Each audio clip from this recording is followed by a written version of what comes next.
Mari berdoa. Tuhan, terima kasih atas keselamatan yang Tuhan anugerahkan bagi setiap kami.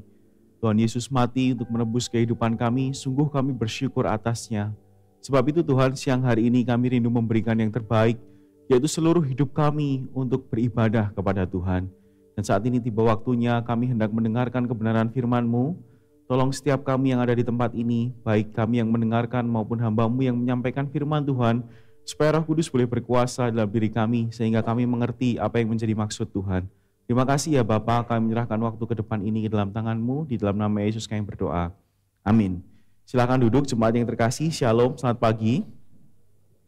Sudah bersyukur hari ini kita diberikan kesempatan untuk boleh beribadah. Tadi sudah dikatakan hanya karena kasih karunia sebetulnya kita boleh berada di tempat ini untuk memuji dan meninggikan nama Tuhan. Saudara, saya ingin membacakan kebenaran firman Tuhan dari Efesus pasalnya yang kedua, ayat 1 sampai ayat yang ke-10. Hari ini adalah eksposisi kitab Efesus, lanjutan dari yang kemarin Musa Evien telah menyampaikan dari pasal yang pertama. Sekarang kita berbicara dan mendengarkan firman dari pasal yang kedua. Efesus 2 ayat 1 sampai yang ke-10 berbunyi demikian. Semuanya adalah kasih karunia. Kamu dahulu sudah mati karena pelanggaran-pelanggaran dan dosa-dosamu. Kamu hidup di dalamnya karena kamu mengikuti jalan dunia ini. Karena kamu menaati penguasa kerajaan angkasa, yaitu roh yang sekarang bekerja di antara orang-orang durhaka.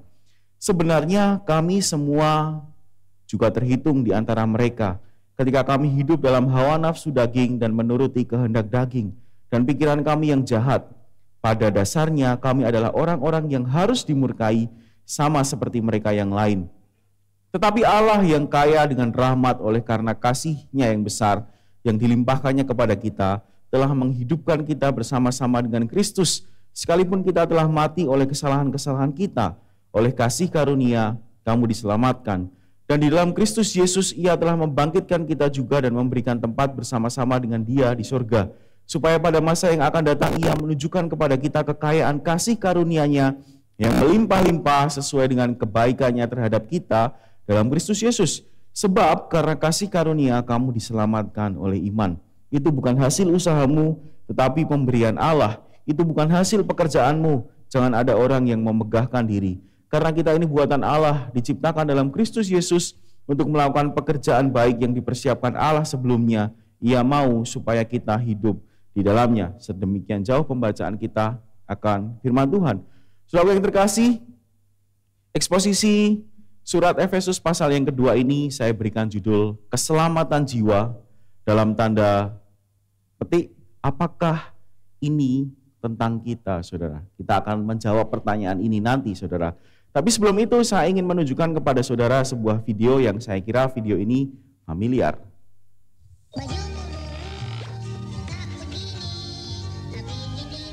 Pernah lihat iklan ini enggak, saudara?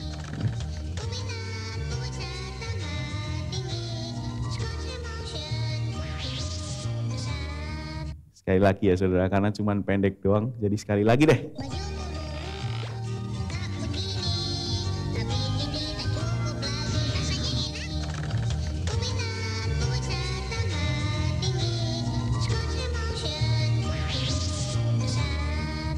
Sudah tahu iklan ini ya? Tahun 99 akhir atau tahun 2000-an awal, saudara. Banyak dari orang tua yang di sini tertawa. Mungkin pada waktu itu pernah membelikan anaknya Scott Emulsion, saudara. Saya bukan promosi Scott Emulsion, saudara. Tapi saya tertarik dengan lagunya, saudara. Dikatakan begini, saudara. Bajuku dulu tak begini, tapi sekarang tak cukup lagi. Ku pintar, ku besar, tambah tinggi. Scott Emulsion. Ku tumbuh besar. Saya nggak tahu harus menyanyikan lagu ini dengan nada yang sukacita atau dengan nada yang sedih hari ini, saudara. Karena baju saya banyak yang nggak cukup lagi, saudara. Tapi saudara, namanya sebuah iklan itu pasti ada narasi yang dibangun, betul ya? Dalam hal ini, Scott Emulsion itu membangun sebuah narasi bahwa kalau seorang anak kecil minum suplemen atau vitamin Scott Emulsion, tubuhnya akan bertransformasi ya, menjadi tambah tinggi, tambah besar dengan cepat. Tapi yang menarik, saudara, iklan ini terngiang-ngiang di kepala saya juga sampai ketika membuat khotbah, oh iya ya, iklan itu meskipun dinyanyikan 25 tahun yang lalu, tetapi masih terngiang-ngiang. Nih salah satu iklan yang bagus, saudara. Nah, anak kecil minum Scott Emulsion bertransformasi menjadi tambah besar, tambah tinggi, saudara. Itu adalah narasi yang dibangun. Tapi sebetulnya apa sih? Tanpa minum suplemen apapun, seorang anak itu secara natural dia akan bertambah tinggi dan bertambah besar, bukan? Dari dalam dirinya sendiri sudah dibikin Tuhan dengan begitu rupa, bahkan tanpa suplemen apapun, seorang anak itu akan bertambah tinggi dan bertambah besar pada saat usia tertentu, saudara. Tapi saudara, di dalam kehidupan kita ada transformasi yang tidak mungkin dikerjakan secara natural dari dalam diri kita sendiri maupun mau ditambah dengan suplemen apapun, saudara. Transformasi ini sangat vital karena menentukan keseluruhan hidup kita. Bukan hanya hidup kita hari ini, tetapi hidup kita sampai pada nanti setelah kematian, saudara. Apa yang saya maksud transformasi itu? Yang saya maksud adalah keselamatan jiwa kita, saudara. Keselamatan jiwa kita tidak mungkin dikerjakan secara natural atau menggunakan suplemen apapun. Tidak mungkin, saudara. Lalu pertanyaannya, bagaimana, saudara, kita bisa mendapatkan keselamatan jiwa itu, saudara? Kita akan menemukan jawabannya dari surat Efesus pasal yang kedua, ayat yang pertama sampai ayat yang ke-10, saudara. So, bagian pertama dari Efesus pasal 2 ini menjelaskan bahwa manusia lama itu kondisinya mereka telah mati karena dosa mereka, saudara. Jadi saudara, Paulus menjelaskan bahwa ketika seseorang itu belum mengenal Kristus sebagai Tuhan dan Juru Selamatnya, orang tersebut hidup di dalam dosa. Dia menaati penguasa kerajaan angkasa, yaitu roh yang berkuasa di antara orang durhaka. Kenapa Rasul Paulus memakai kata penguasa kerajaan angkasa, roh-roh yang di udara? Ini senada dengan Efesus pasal 6 ayat yang ke-12, di mana dikatakan di sana, perjuanganmu bukanlah melawan darah dan daging, melainkan melawan penguasa-penguasa angkasa. Saudara, Paulus mengatakan demikian karena pada waktu itu kota Efesus itu terkenal sekali dengan penyembahan berhala, okultisme kepada Dewi Artemis yang dianggap sebagai dewi kesuburan di sana. Maka dari itu Paulus menggunakan bahasa yang familiar kepada orang-orang yang ada di Efesus. Bahkan kalau kita mencermati Efesus pasal 6 ayat yang ke-12 di mana dikatakan perjuanganmu bukanlah melawan darah dan daging, sebetulnya kata perjuangan itu yang dipakai adalah pale atau di dalam bahasa Indonesia pergulatanmu melawan penguasa-penguasa angkasa. Jadi pergulatan dengan penguasa-penguasa angkasa yang mencengkram kehidupan manusia itu bagi Paulus sangat dekat. Dan penguasa-penguasa ini mencengkeram mereka sehingga manusia itu hidup di dalam dosa. Saudaraku, dosa dipandang oleh Alkitab bukan hal yang sepele. Dosa dipandang sebagai masalah utama daripada umat manusia yang membawa mereka kepada kematian kekal, saudara. Namun banyak dari orang-orang di dunia ini menganggap bahwa manusia itu hidup, lahir, bayi yang baru lahir itu seperti selembar kertas yang putih, tak bercacat, tak bernoda. Banyak yang mempercayai pandangan seperti ini. Seperti misalnya saudara kita, saudara, ketika manusia dilahirkan itu di dalam keadaan yang fitrah. Makanya di dalam hari raya saudara kita, saudara Idul Fitri, kembali kepada kefitrahnya atau kembali kepada kesuciannya. Tetapi Alkitab jelas mengatakan bahwa semua manusia itu telah kehilangan kemuliaan Allah karena dosa, termasuk bayi yang baru lahir, saudara. Saudara, kita perlu apa sih untuk bisa disebut sebagai anak dari papa dan mama kita? Ketika kita lahir, kita perlu melakukan apa supaya kita dianggap sebagai anak daripada mama kita dan papa kita? Jawabannya apa? Enggak ada, saudara. Ketika kita lahir, secara otomatis status kita adalah anak daripada seorang orang tua, betul? Demikian juga ketika Adam dan Hawa jatuh di dalam dosa, maka tanpa melakukan apapun, keturunan yang di bawahnya itu adalah manusia yang berdosa. Dosa ini membawa manusia tercengkram di dalam kehidupan yang memiliki ketundukan yang keliru. Manusia harusnya tunduk kepada Allah, kepada Kristus, akan tetapi mereka hidup menaati penguasa-penguasa kerajaan angkasa, roh-roh yang berkuasa di antara orang durhaka, saudara. Itulah kenapa Paulus mengatakan bahwa kehidupan sebelum orang menerima Kristus adalah mati di dalam dosa. Bukan hanya jemaat Efesus saja, bahkan di ayatnya yang ketiga, Paulus juga mengatakan bahkan dirinya sendiri, rasul-rasul yang bersama dengan dia, dan pelayan-pelayan yang bersama dengan dia, semua mereka hidup di dalam hawa nafsu dan menuruti keinginan daging. Bahkan ayat ketiga Paulus mengatakan bahwa kami adalah orang-orang yang layak untuk dimurkai. Kita semua sebetulnya adalah orang-orang yang layak untuk dimurkai. Apa yang bisa menyelamatkan kita dari jerat dosa? Kesalehan, saudara? Ketaatan kita? Kalau berbicara hal yang demikian, maka saya yakin Rasul Paulus itu jauh lebih mentereng CV-nya daripada kita. Dia berkata bahwa saya ini adalah orang Yahudi yang disunat pada hari yang ke-8. Dia ingin mengatakan, saya ini adalah keturunan daripada umat perjanjian dan saya memegang perjanjian itu. Dia ngomong, saya orang Ibrani asli, lahir dari suku Benyamin. Tentang pendirian, aku ahli Taurat. Tentang menaati hukum Taurat, aku tidak bercacat. Sudah baca di Filipi 3, ada catatan itu. Di mana Paulus ngomong hal yang demikian. Paulus merasa bahwa ya dengan CV yang sedemikian mentereng, dia bisa berjalan langsung menuju kepada keselamatan jiwanya. Tetapi tanpa dia sadari, sebetulnya dia sedang berjalan di arah yang 180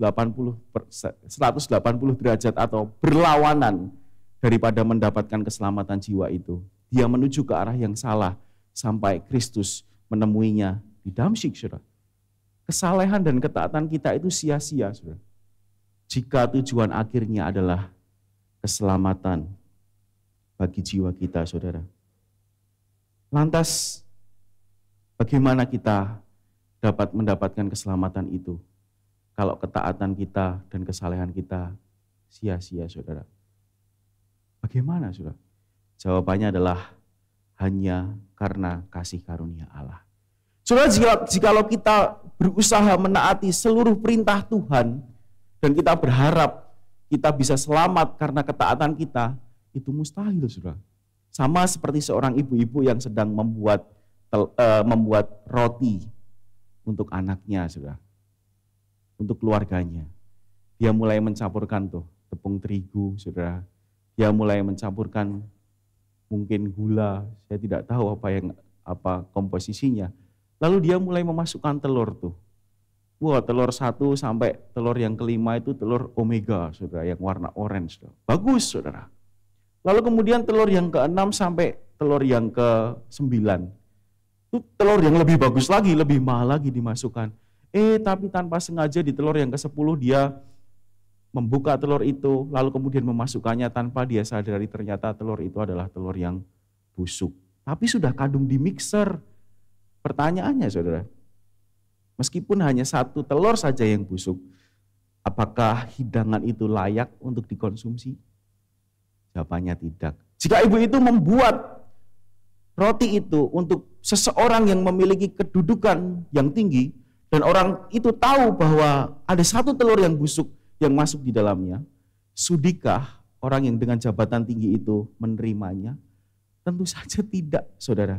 Nah, demikian juga kita, umat manusia, ketika kita berusaha menaati seluruh hukum Taurat, tapi kita gagal satu, Tuhan tetap tidak berkenan.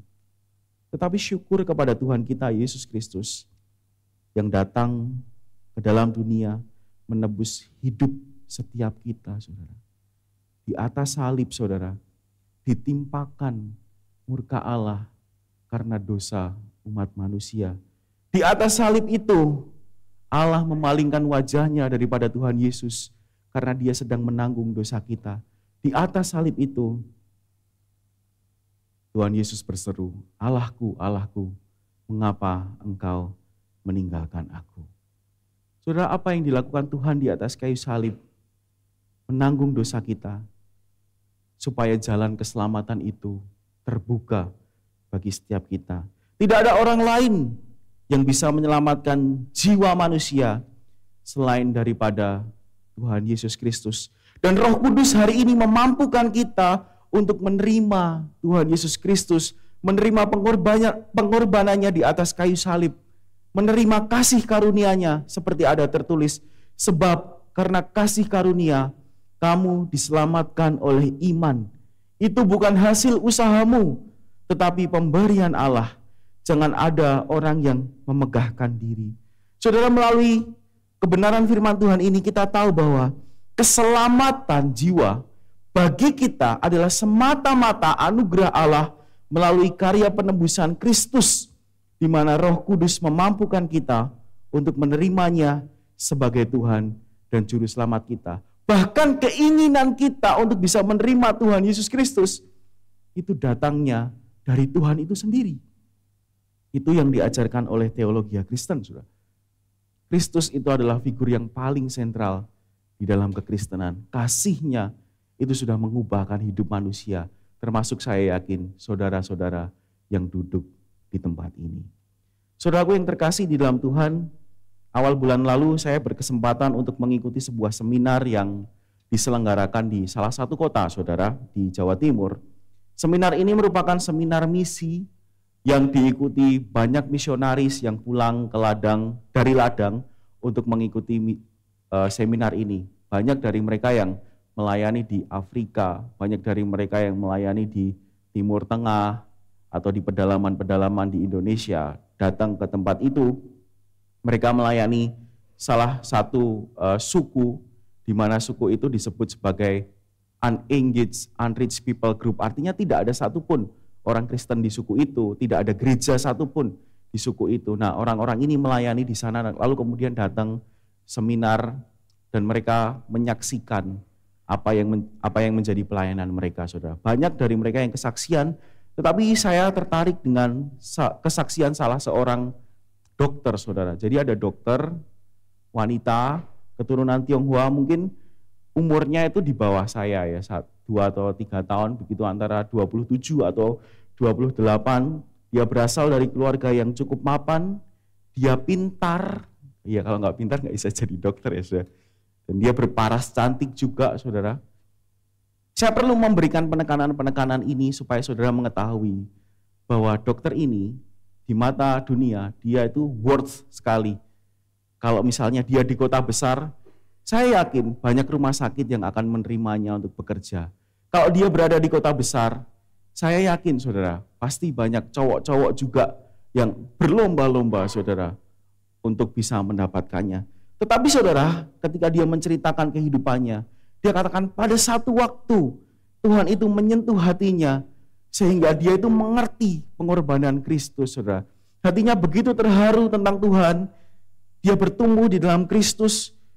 Lalu kemudian pada satu waktu dia merasa Kristus itu memanggil dia untuk memberitakan tentang Injil kepada orang yang sama sekali belum pernah mendengar tentang Injil. Lalu dia mulai berkata kepada orang tuanya, "Pa, Ma, saya mau melayani Tuhan di pedalaman salah satu pulau yang terbesar di Indonesia ini." Sontak papa mamanya langsung kaget dan papa mamanya pasti khawatir dan berkata, "Loh, nanti kalau terjadi apa-apa sama kamu gimana? Kamu cewek loh, kamu di sana mungkin bersama dengan 2 dan 3 orang tim yang ada di sana. Nanti kalau kenapa-kenapa gimana?" Tapi sang dokter ini terus meyakinkan, "Pa, Ma, saya merasa ini adalah panggilan Tuhan dalam hidup saya." Lalu dokter itu berkata, "Wes gini aja, saya akan tetap berangkat. Sampai pada waktunya nanti, kalau memang Tuhan tidak menghendaki, kalau pesawatnya cancel atau delay, saya batal berangkat." Sudah hari H pun tiba, dan pesawat itu tidak pernah delay. Pesawat itu tetap terbang menuju salah satu pulau yang besar, menuju ke suku di mana tidak ada orang Kristen, di mana tidak ada gereja di sana. Dia pun mulai pelayanannya di sana. Dia mulai menyaksikan ada orang yang kemudian percaya kepada Tuhan Yesus karena apa yang dia lakukan, saudara. Dia pun bersuka cita dan pada akhirnya tidak terjadi apa-apa. Dia bisa pulang dan menceritakan kisah itu kepada kami yang hadir pada waktu seminar itu. Saudara, dokter ini tahu bahwa keselamatan jiwa kita memang itu gratis, tetapi itu mengandung tanggung jawab. Tanggung jawab untuk apa? Untuk kita hidup bagi Tuhan. Kalau kita mencermati dengan sungguh-sungguh, maka di dalam Efesus 2 ayatnya yang ke-10 di sana dikatakan, karena kita ini buatan Allah, Kita diciptakan dalam Kristus Yesus untuk melakukan pekerjaan yang baik, yang dipersiapkan Allah sebelumnya.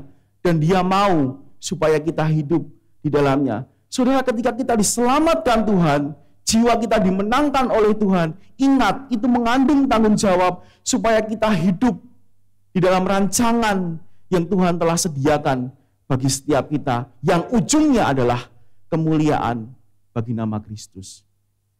Tetapi sayang sekali saudara, banyak orang Kristen yang hari ini terjebak di dalam sebuah pemikiran yang salah tentang keselamatan. Secara tidak langsung banyak orang Kristen yang berkata, ya kan saya sudah diselamatkan sama Tuhan. Ya Tuhan pasti dong menolong saya di dalam kehidupan saya, di dalam pekerjaan saya, di dalam usaha saya, Tuhan pasti membuatnya berhasil. Atau ada orang yang berpikir, ya Tuhan kan sudah menyelamatkan saya, maka tidak seharusnya sakit penyakit itu hadir di dalam diri saya. Ia akan meloloskan saya daripada segala persoalan hidup yang ada. Kristus sudah mati bagi saya, maka saya yakin semua keputusan dalam hidup saya, Kristus juga berkewajiban untuk mendukungnya. Secara tidak langsung banyak orang yang berpikir demikian, saudara, meskipun tidak terkatakan. Kemarin saya mengajar di SMA, ketemu dengan salah satu anak, dan anak itu ngomong seperti ini ketika saya minta dia untuk berdoa. Nama anak itu adalah si A. Si A, yuk berdoa, yuk. Lalu dia langsung bilang seperti ini. Banyak berdoa, banyak berkat, mister. Sedikit berdoa, sedikit berkat. Tidak berdoa, tidak dapat berkat. Sebuah kalimat yang nampaknya benar, tapi saya tidak setuju, saudara. Loh, kamu kenapa ngomong demikian? Saya bilang, para rasul itu loh, doanya lebih banyak dari kita, tapi malah mati martir. Dia nggak bisa jawab, saudara. Saudara, pernyataan itu nampaknya benar, tapi sebetulnya siapa atau apa inti dari pernyataan itu? Siapa concern dari pernyataan itu? Kita kan. Ketika kita berdoa, maka berkat Tuhan itu akan hadir dalam diri kita menurut pernyataan itu. Dan saya bilang, bro, berkat Tuhan yang terbesar itu adalah Tuhan Yesus Kristus. Saudara, banyak orang Kristen yang berpikiran demikian. Tapi hari ini saya ingin katakan, brothers, we are not the main character. Kita itu bukan karakter utamanya di dalam kehidupan ini. Kalau saya jawab judul daripada khotbah saya, apakah keselamatan jiwa itu adalah cerita tentang kita? Jawabannya adalah sama sekali tidak. Kita itu bukan karakter utamanya, saudara. Allah menyelamatkan jiwa kita supaya kita berbagian di dalam cerita anaknya. Kristus Yesus, sang pemeran utama untuk membawa kemuliaan bagi namanya. Saudara ingat, bahwa di dalam kehidupan kita yang fana ini, kita diselamatkan dan keselamatan itu sepenuhnya bercerita tentang Kristus Yesus. It's never about us. Keselamatan jiwa kita itu tidak pernah bercerita sedikit pun tentang kita. Keselamatan itu selalu bercerita tentang Yesus Kristus, sang pemeran utama. Dia sungguh baik karena dia mau, dia sudi memakai kita untuk berbagian di dalam cerita agungnya. Saudara, Allah memiliki rencana bagi kita. Allah memiliki panggilan bagi kita supaya kita kerjakan yang ujung-ujungnya adalah kemuliaan bagi nama Kristus. Seperti juga di dalam Filipi 2 ayat 12 dikatakan, kerjakanlah keselamatanmu dengan takut dan gentar, saudara. Saudara, pada tahun kira-kira tahun 1700-an awal, ada kumpulan orang-orang Kristen di daerah Moravia, saudara, di Eropa, yang sering disebut sebagai Kristen Moravians, karena memang tinggal di daerah tersebut. Saudara, mereka ini adalah orang-orang yang sangat bertumbuh di dalam kekristenan. Lalu kemudian pada satu waktu ada 2 orang dari mereka yang hatinya itu terbeban untuk melayani Tuhan. Dalam hal ini untuk pergi melayani jiwa-jiwa. Mereka mendengar bahwa ada saudagar dari Inggris yang membeli 2.000 sampai 3.000 budak dari Afrika untuk ditempatkan di daerah Atlantik Utara, misalnya Kepulauan Karibia dan seterusnya, untuk dijadikan budak. Dua orang ini, saudara, melihat bahwa 2.000 sampai 3.000 orang itu akan mati tanpa pernah mendengarkan Injil. Hatinya gelisah, saudara. Hatinya penuh dengan kasih kepada orang-orang itu. Tapi ada satu masalah. Tidak mungkin orang kulit putih bisa masuk menjadi budak. Tidak mungkin orang kulit putih bisa masuk sembarangan. Maka apa yang mereka lakukan, saudara? Kedua orang ini menjual diri mereka sebagai budak. Sontak keluarganya terkaget-kaget, saudara, ketika mendengar keinginan dua pemuda umur 20 tahunan ini, saudara.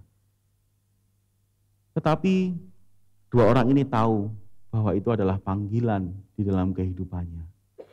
Dia meninggalkan semua identitasnya, dia berpamit pada keluarganya, dan keluarganya menangis tanpa pernah tahu apakah dua orang ini akan kembali atau tidak. Apakah dua orang ini akan mati dengan cara yang wajar, tidak pernah diketahui. Tetapi toh dua orang ini berangkat. Mereka mulai naik kapal. Kapal itu mulai berjalan, semakin menjauh dari bibir pantai. Keluarganya mulai menangis, karena tahu dia akan kehilangan anggota keluarganya untuk selama-lamanya mungkin, sudah. Kecuali pasti akan bertemu dalam kekekalan, tapi di dalam kehidupan itu, mereka tidak akan pernah bertemu lagi, saudara. Kapal mulai menjauh, mulai hilang, saudara.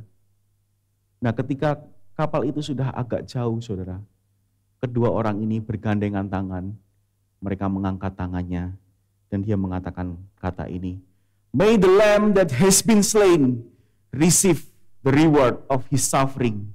Mereka berdua mengangkat tangannya dan berseru, "May the lamb that has been slain receive the reward of his suffering." Biarlah domba yang telah disembelih itu menerima hadiah dari penderitaannya. Setelah menyerukan kata ini, kapal itu hilang di telan tidal, di telan cakrawala, kira-kira seperti itu. Kapal itu mulai hilang. Seruan ini menjadi seruan misi bagi orang-orang Moravian, orang Kristen yang tinggal di daerah Moravia. Dan sampai hari ini, seruan ini masih digemakan, saudara. Biarlah sang anak domba yang telah disembelih itu menerima hadiah dari penderitaannya, saudara. Apa maksudnya, saudara? Maksud kedua orang itu adalah, ini hidup saya, Tuhan. Saya sudah diselamatkan. Tuhan panggil saya untuk pergi ke sana. Dan biarlah saya di sana boleh memenangkan jiwa-jiwa atas kehendak-Mu bagi kemuliaan-Mu, saudara. Ketika saya membaca kalimat ini, baik diutarakan maupun di dalam hati, saya selalu merinding, saudara. Inilah panggilan. Kisah keselamatan itu tidak pernah bercerita tentang kita. Keselamatan kita itu selalu bercerita tentang anak domba yang tersembelih. Oke, hari ini kita percaya Kristus. Tetapi Kristus seperti apa yang kita percaya? Kristus yang akan selalu memenuhi keinginan kita kah yang kita imani hari ini? Kristus yang selalu menyamankan hati kita kah di dalam permasalahan yang kita imani? Atau Kristus yang tersalib, saudara? Mempersiapkan bagian firman Tuhan ini, saya teringat beberapa tahun yang lalu, dosen saya, Pendeta Irwan Pranoto, sudah mungkin banyak di antara saudara yang kenal, di dalam sebuah obrolan bersama dengan beberapa anak mahasiswa, dia berkata seperti ini, kita itu ya jadi hamba Tuhan itu, kemuliaannya apa? Kemuliaannya itu adalah salib Kristus. Nah, kalau kita itu sudah tidak berbahagia dengan salib Kristus, sudah tidak mendevosikannya, sudah tidak memberitakannya, lalu untuk apa kita jadi hamba Tuhan? Sama seperti kita, kemuliaan kita itu apa? Yesus yang tersalib. Ketika kita tidak lagi ngomong tentang Tuhan yang tersalib, ketika kita tidak lagi ngomong tentang Kristus, terus untuk apa kita jadi orang Kristen? Kita tidak harus pergi ke pedalaman-pedalaman, menjual diri sebagai budak seperti apa yang dilakukan dua orang Moravian tadi. Tetapi Tuhan punya panggilan di dalam hidup kita, supaya kita berbagian di dalam cerita anaknya, Tuhan Yesus Kristus. Apa panggilan dalam hidup kita hari ini, saudara? Apapun engkau dipercayakan, sebagai pengusaha, sebagai dokter, sebagai guru, sebagai ibu rumah tangga, pendeta, sebagai apapun. Ingat bahwa kita itu bukan pemeran utamanya. Mari tanya kepada Tuhan, apa yang bisa aku lakukan ya Tuhan Yesus, supaya aku bisa memuliakan nama-Mu. Mari kita ubah cara berdoa kita. Secara tidak sadar di dalam doa-doa kita selalu ngomong tentang permintaan-permintaan kita, keluhan-keluhan kita, masalah-masalah kita. Jangan salah, enggak apa-apa kita ngomong sama Tuhan demikian. Tetapi sekali-kali mari kita coba datang kepada Tuhan dengan gigi netral, saudara. Orang naik mobil gigi netral kan enggak maju, enggak mundur. Diam saja, dengarkan Tuhan berkata-kata, dan kita mulai bilang sama Tuhan, ya Tuhan, muliakanlah nama-Mu melalui diriku. Lord Jesus, glorify your name through me. Tuhan ingin kita berbagian di dalam cerita agung anaknya. Sebab itu, sebagai penutup di dalam khotbah saya ingin mengingatkan bahwa kehidupan kita sepenuhnya adalah untuk kemuliaan Kristus. It's never about us. Tidak pernah tentang kita. Itu semuanya adalah tentang Kristus. Mari kita memakai kehidupan kita seutuhnya untuk menjadi kesaksian yang hidup tentang diri dan kemuliaan Raja kita, Yesus Kristus. Kiranya Roh Kudus menolong dan memampukan kita dalam menjalani panggilan di dalam anugerah Tuhan Yesus Kristus. Mari kita berdoa.